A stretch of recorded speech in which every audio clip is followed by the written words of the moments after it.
Yo, what's up Sobat Mamen? Hari ini gua akan bahas tentang teman-teman semuanya yang nanya, yang DM di Instagram, kok lu bisa sih bikin YouTube, personal branding lu apa? Personal branding, personal branding, personal branding terus. Gue jawabannya gue nggak tahu. Gue bikin ya udah bikin aja dulu. Gue nggak tahu personal branding gue apa, bahkan gue nggak tahu personal branding itu apa. Untuk itu, hari ini atau video ini kita akan bahas tentang personal branding. Oke. Menurut gua, personal branding itu kalau secara garis besar sih keunikan jati diri kita atau persona yang kita tampilkan untuk publik atau untuk umum. Untuk lebih pastinya, tentu kita akan cari tahu ke Google. Personal branding adalah, nah ini dia paling pertama. Paling pertama coy. Personal branding ini proses strategis untuk menciptakan dan mengelola persepsi publik tentang diri seseorang sebagai sebuah merek. Identitas seseorang yang mereka tampilkan untuk publik. Itu kan secara garis besarnya lah ya. Oke. Menurut gua ada garis merahnya atau benang merahnya terhadap pekerjaan dan terhadap bagaimana lu di kampus. Kita akan bahas ini dari dua hal tersebut. Oke. Yang pertama gua akan bahas dari sisi personal branding di pekerjaan. Ketika lu seorang karyawan, lu harus menunjukkan kepada karyawan lainnya, khususnya untuk bos lu yang hari Minggu libur itu, dan lu masuk, lu harus tunjukin ke dia bahwasannya gue beda dari yang lain. Bahkan seharusnya kan ada ya case di mana karyawan baru nih lu ngerasa tersaingi nih.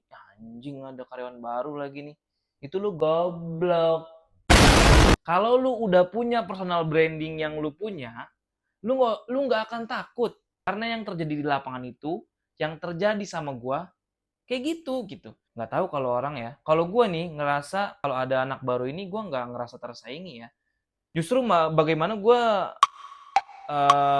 ngerangkul dia karena gue punya banyak hal untuk gue kasih ke dia gitu. Mungkin itu jadi salah satu pertimbangan gue bisa jadi 6 tahun di salah satu retail terbesar di Indonesia ya. Dan menurut gue, eh, ketika lu sudah punya personal branding, lu nggak perlu takut untuk tersaingi oleh orang lain. Ini di skena asik skena. Ini di dunia kerjaan aja ya. Kayaknya lu nggak perlu takut gitu. Karena lu sudah punya modal awal gitu. Bos lu udah tahu lu unik, lu beda dari yang lain. Apa yang bikin unik? Mungkin pekerjaannya, mungkin uletnya, mungkin kreatifnya. Pokoknya hal-hal yang bikin menarik manajer lu itu yang libur hari Minggu lu suruh masuk. Ketika lu sudah punya personal branding yang lu kasih terhadap perusahaan, kayaknya perusahaan nggak bakal mau kehilangan lu deh. Karena mungkin satu lu diandalkan, yang kedua lu unik, belum tentu ada orang lain seunik lu gitu. Belum tentu ada orang lain seintegritas lu gitu. Karena di lapangan gue ngalamin sendiri gitu. Ini gue ngalamin sendiri di pekerjaan. Nah ini gue suka nih. Satu kata dari Bang Panji Pragiwaksono. Sedikit lebih beda, lebih baik daripada sedikit lebih baik. Gue ulangin. Sedikit lebih beda, lebih baik daripada sedikit lebih baik. Kalau lu bedanya dikit daripada yang lain, manajer lu nggak akan notice, men. Tapi kalau lu beda, itu, ih apaan nih gitu. Kok dia masuk jam 11, jam 7 udah datang. Ya itu tolol sih namanya. Maksud gue bukan itu ya. Lu rajin boleh, tapi itu berlebihan ya. Ketika lu tunjukin bahwa lu punya integritas tinggi, lu punya kreatif bagus, lu punya inisiatif oke, manajer lu juga pasti akan notice lu deh, gue rasa ya. Gue rasa itu pun jadi salah satu benang merah personal branding menurut gue. I don't know. Lu harus pertimbangkan juga posisi lu sekarang, karena ketika lu tidak punya personal branding atau personality yang lu tunjukkan ke dalam pekerjaan lu nggak lama sih. Gue jamin, lu nggak bakal lama, boy. Karena semuanya ini butuh kerjaan, boy. Asik kayak iya aja gua aja nganggur. Kalau dari sisi kampus, menurut gua personal branding ini juga perlu ya. Menurut gua. Karena lu harus bisa bedain nih mana orang pinter, mana orang tolol gitu. Biasanya kan orang-orang tolol tuh yang paling belakang ya, which is gua. Apakah lu orang yang berandal ini, apakah lu orang pinter nih yang duduk paling depan, yang ketika ulangan nih, lu harus cari dia, men. Itu sumpah lu harus cari dia. Untuk apa? Untuk nyontek. Bukan ngajarin ngajarin yang nggak benar, tapi it's true, man. Itu yang terjadi di lapangan. Ketika gue jadi mahasiswa, ketika ada salah satu dosen yang bilang, oke, kita quiz hari ini, men, sumpah.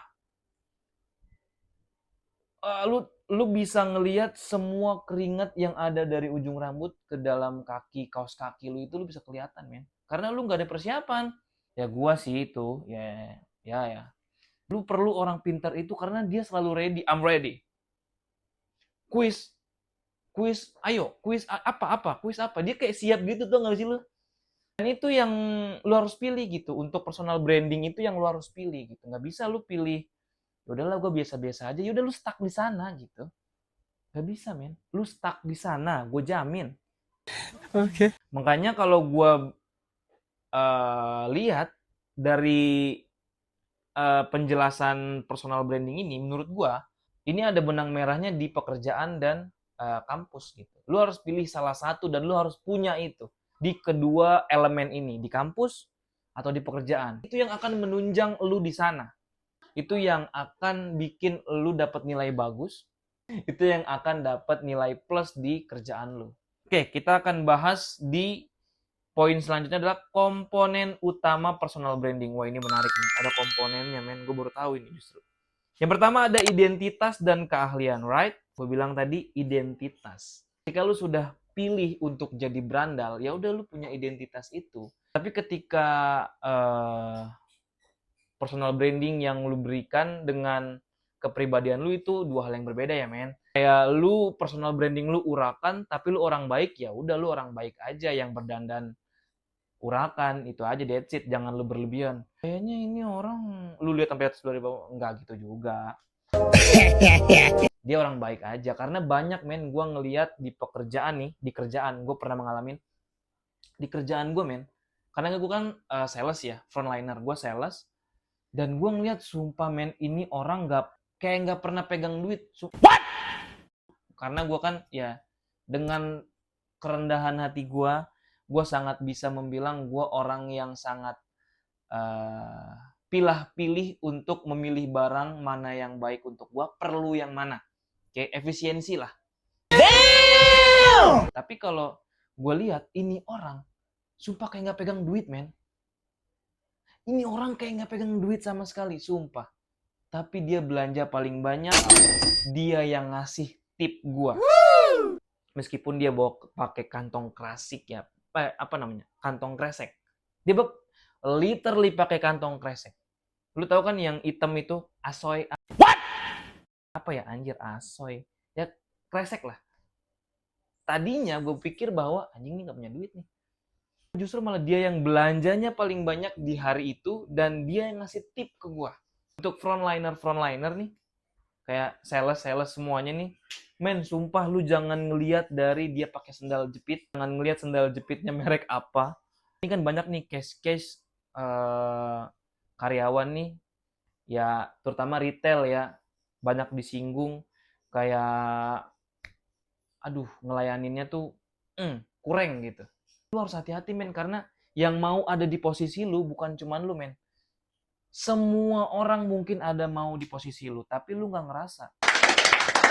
Ngelayaninnya nggak sepenuh hati gitu. Itu yang akan ngeganggu ke kinerja lu. Kita lanjut ke poin keduanya adalah reputasi dan citra. Menarik nih. Mengelola persepsi orang lain tentang diri Anda secara konsisten melalui berbagai saluran baik online maupun online. Ini ada sangkut pautnya terhadap hubungan antara lu dan rekan kerja lu dan lu dan atasan lu. Kalau lu di kampus itu mungkin dengan antar mahasiswa ya. Kalau dengan dosen kayaknya dosen kan berganti-ganti. Reputasi yang lu ciptakan, misalkan lu ya lu urakan nih, tapi lu nggak bisa dengan mata gamblang itu menilai nih orang berandal, nggak punya kerjaan, pengangguran, nggak men, nggak banget, lu nggak bisa nilai itu gitu. Di kerjaan, lu harus ciptakan reputasi yang sebaik-baiknya untuk menjaga karir lu. Gue dulu menyebutnya bahwa lu harus punya banyak banyak muka, banyak muka untuk mempertahankan reputasi lu. Karena itu adalah seni pekerjaan menurut gue ya. Ketika lu sudah punya citra yang baik, lu sudah punya reputasi yang baik, atau lu sudah dinotis dari manajer lu nih, sudah dinotis sama manajer lu nih, itu lu akan long term, men. Sumpah, lu akan long term. Dan banyak buktinya gitu. Gue bisa ngomong kayak gini karena gue yang ngalamin, men. Gue yang ngalamin sendiri. Dan itu gue gitu. Lalu yang poin ketiga ada proses strategis. Melakukan tindakan yang disengaja untuk membangun citra diri. Nah, ini yang gue bilang tadi. Lu mau kerjaan lu aman-aman aja, lu harus kreatif, lu harus bangun posisi diri lu ini sebagai apa ketika lu sudah mau masuk ke kerjaan nih, ya udah lu bangun ini gue nih gitu. Gue kerja ini karena gue mau di posisi ini. Itu sih menurut gue. Setidaknya ketika manajer atau atasan lu lihat, dia bisa lihat, oh ini orang punya integritas tinggi, punya kreatif tinggi, mungkin bisa gue ganti, tapi apakah gue bakal dapat kayak dia lagi nih, gitu. Kalau di kampus ini menarik ya proses strategis ini, karena kita kalau di kampus itu kita harus menempatkan posisi juga nih. Kita sebagai mahasiswa, kita mengejar cita-cita, kita di sana untuk belajar, ya susah juga untuk nyari strategisnya di mana gitu. Namanya kita masih mencari jati diri kita di sana gitu. Terakhir adalah autentisitas. Menjaga keaslian diri adalah kunci untuk membangun personal branding yang kuat dan terpercaya. Dan kata gue, lu nggak bisa menilai bahwa nih anjing urakan nih dandanannya nih personal brandingnya urakan, tapi lu nggak bisa nilai kalau dia itu berandalan.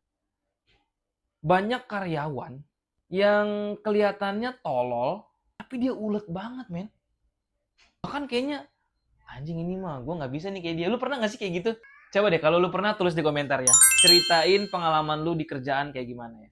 Itu aja sih yang gue bisa sampein teman-teman dari yang gue bisa baca nih di Google ini. Secara garis besar sebenarnya ada sangkut pautnya di dua hal tersebut ya. Ada di dua elemen tersebut. Yang pertama di kampus, yang kedua juga ada di kerjaan lu. Personal branding itu dibangun bukan di YouTube aja gitu. Harusnya di keseharian lu pun lu harus bangun personal branding itu di kerjaan maupun di kampus. Kalau lu tanya gua personal branding gua apa? Ya ini personal branding gua akan membangun diri gua sebagai seorang yang sudah sarjana manajemen, punya pengalaman 6 tahun di bidang retail, dan gua sekarang pengangguran sih. Itu yang bakal gua bahas di konten-konten gua berikutnya. Gue akan rangkum semua konten dan gue akan sangkut pautkan ketiga unsur tersebut.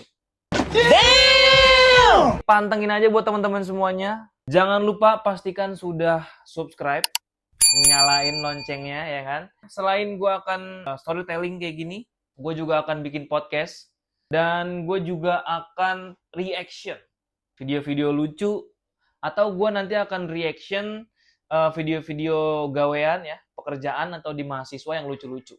Itu aja mungkin untuk video kali ini. Let's go.